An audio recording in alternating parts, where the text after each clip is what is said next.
CCIW is proud to participate in the NCAA Office of Inclusion's Diversity and Social Media Campaign, held October 27th to the 29th.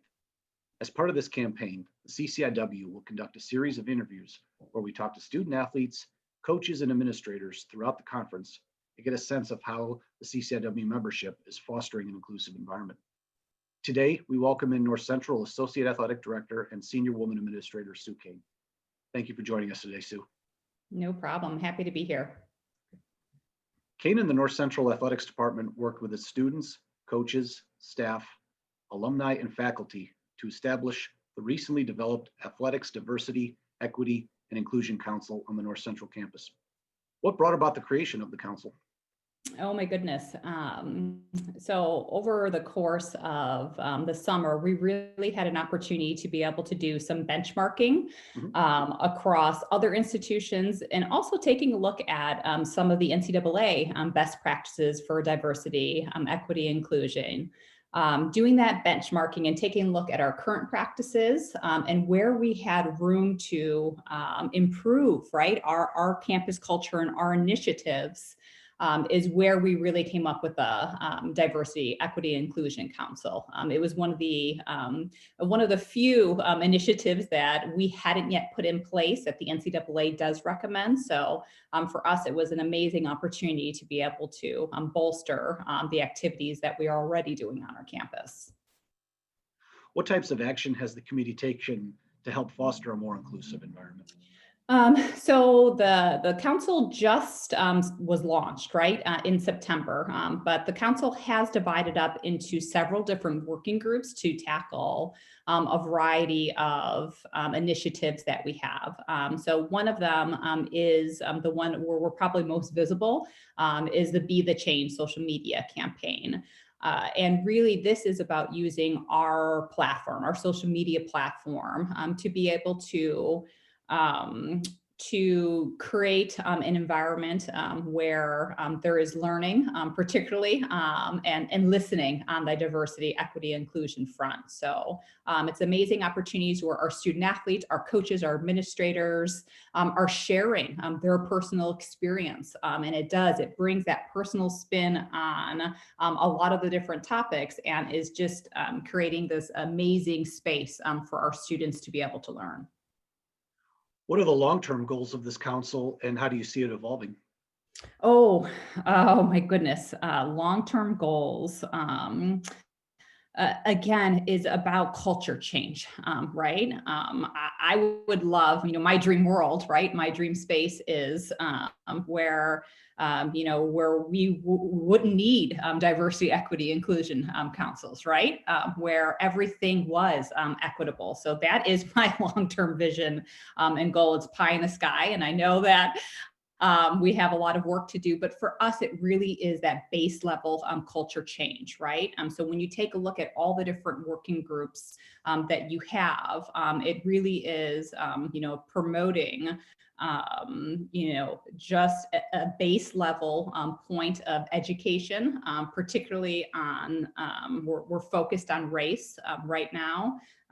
One of the initiatives that we have going on, it just has to do with training, right? So we're fully rolling out an anti-racism and allyship training, right? We had always been doing, DEI training of our student athletes and our coaches, but really, the events over the last 6 months or so really pushed us to be able to say, how can we be better in this space, right? And that has everything to do with, yes, doing the baseline level of education, but also teaching all of our white students, coaches, and administrators to how to be an amazing ally. And there's so many different ways where they can do that and where they can own that role and space. And it looks very different for everybody.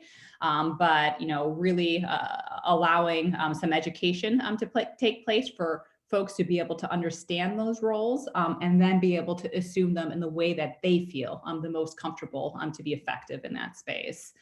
Some other goals that we have out of the council is a mentorship program, right? Where we're making connections for our student athletes of color. So we just launched in the last week or so, we're piloting a program with our women's track and field where we're connecting alumni of color with the student athletes of color. I had the privilege of moderating that very first session, and it was amazing to be able to see these connections. Again, a really informal way just to be able to, create spaces where folks with shared experiences and shared backgrounds, right, can connect and grow. Great. And for you personally, what have you taken from your time on the council so far? Oh, yeah, for me, being involved with it, I guess it's personal, right? Being a person of color and being a woman in athletics, I feel like I'm the unicorn, right? Where there's not very many of us who exist. And, I really do. For me, it's about making the athletic space, right?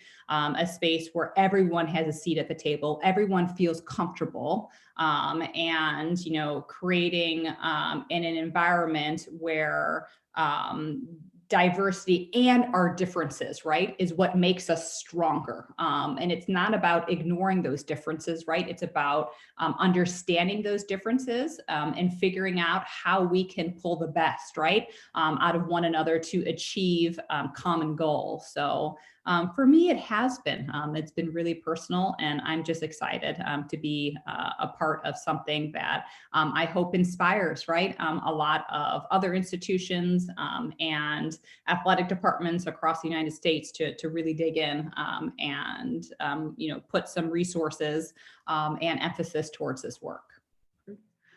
Well, Sue, I want to thank you for your time this morning. And I really appreciate all the work that you and the council are doing at North Central. I think it's a very positive step in the right direction, and wish you all the best going forward. Thanks, Mike.